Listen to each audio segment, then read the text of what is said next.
My name is Lauren Kiel. I'm a pre-medical student working within the Florez lab at Dana-Farber Cancer Institute, and this is my colleague Rebecca.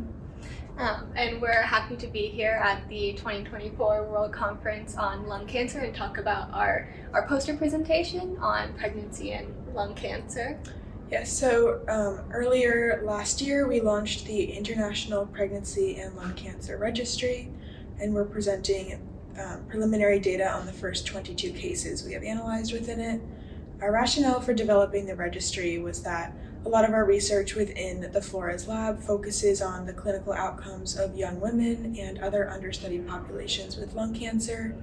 And Dr. Florez had often remarked about how anecdotally she would often be advised or contacted by colleagues to give her recommendations on how to best treat pregnancy and lung cancer because there just is such scarce data on it. There are no guidelines, and there really are just case reports that we've been basing information off of at this point. Yeah, and this has kind of peaked in relevance just because we've seen that increasing incidence of lung cancer in young patients, and that's naturally going to overlap with like fertility windows. And there is most of the data about the overlap of pregnancy and cancer. I think a lot of it that we saw came from breast cancer research, which was very helpful, but the treatments for breast cancer and lung cancer are different just with all the tyrosine kinase inhibitors and immune checkpoint inhibitors that are used in lung cancer that are not necessarily, I think, chemotherapy. At least we're not breast cancer experts, but at least it seems like most of the data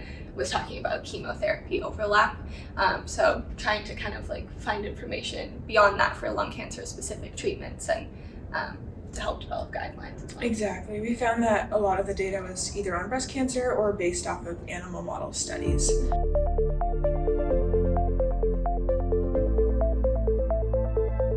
We created the Pregnancy and Lung Cancer Registry using REDCap, and it's an open survey for clinicians or patients themselves worldwide to enter data of pregnant patients who develop lung cancer or those who have lung cancer and become pregnant during treatment.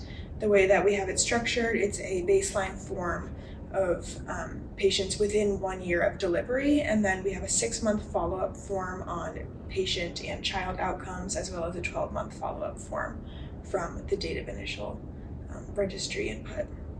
Yeah, and the we use REDCap for the registry, so it's all HIPAA compliant and stuff like that, and it's very easy to send. It's very easily accessible for a lot of people, and that's something that we aim to do in terms of reaching a global audience. Just having the ability to simply like email a link is a lot easier than some sort of more complicated process. So we're happy that we were able to set it up on that platform and kind of have a great survey team at Dana-Farber that helps set us that up as well. Yeah, as for the cases that we are presenting here at the 2024 World Conference on Lung Cancer, we have retrospective cases, mainly from Dana-Farber and Massachusetts General Hospital, that we were able to abstract data from patient notes. And then we also have some clinicians worldwide who inputted cases and patients. In total, we have 20 cases from the United States and then 2 from Brazil.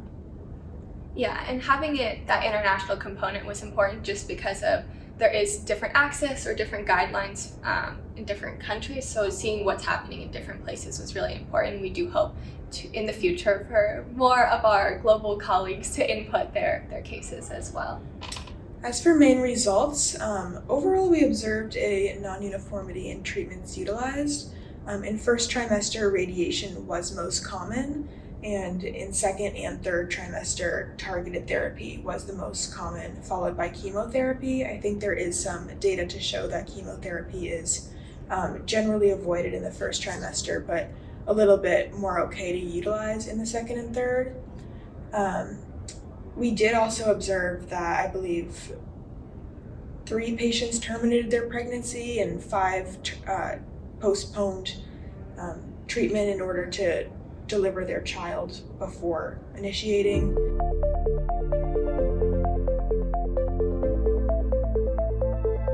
We also thought it was important to discuss how the initial baseline form was completed for 22 women, only 17 are alive. The median age was 31 to 34 years, and unfortunately, the vast majority were diagnosed with stage 4 lung cancer and had an actionable biomarker.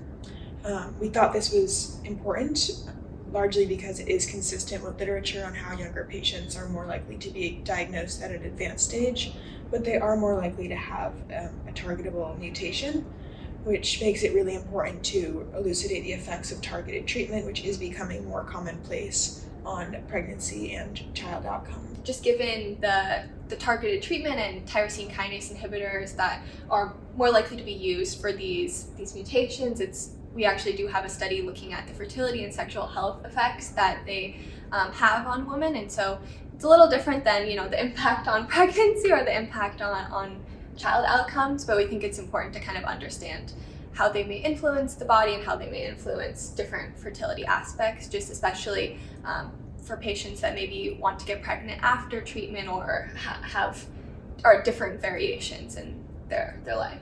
As for child outcomes, we observed not very favorable ones. Yeah. 3 out of 9 women had children born with low APGAR scores. I believe our cutoff was less than 7. And then 3 out of 9 women also had an early gestational age reported for them.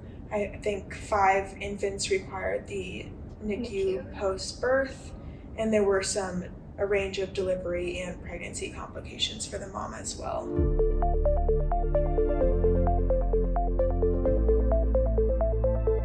Overall, we really did observe a lack of uniformity in the treatments, and we're hoping just to gain more insight, largely from the follow-up forms, if we're able to get them, just to create empirical guidelines and help guide treatment and provide some more input to the literature.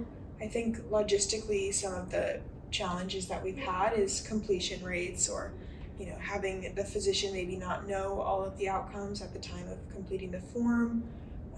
Because of that, we've actually had a lot of patients reach out and say that they want to complete the form themselves. They are very willing to participate in this research and very happy to share their stories and help other women who might be in the same place as them.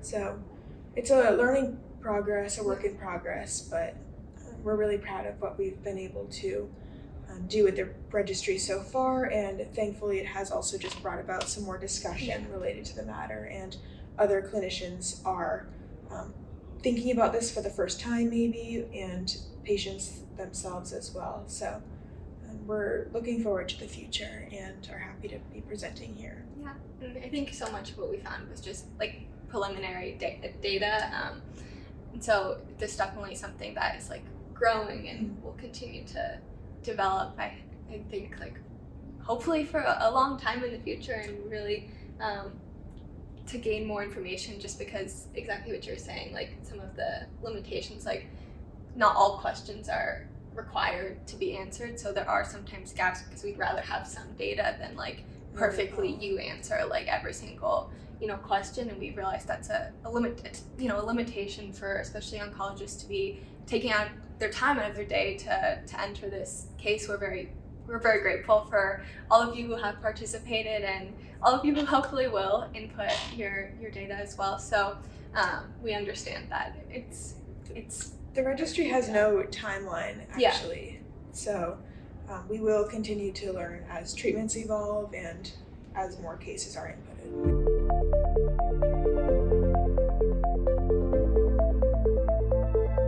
So if you're interested in contributing to the case, we don't have the link just published online, just we don't want false data being inputted or anything like that. So you do have to email younglungresearch@dfci.harvard.edu, and then we'll be able to send you a link.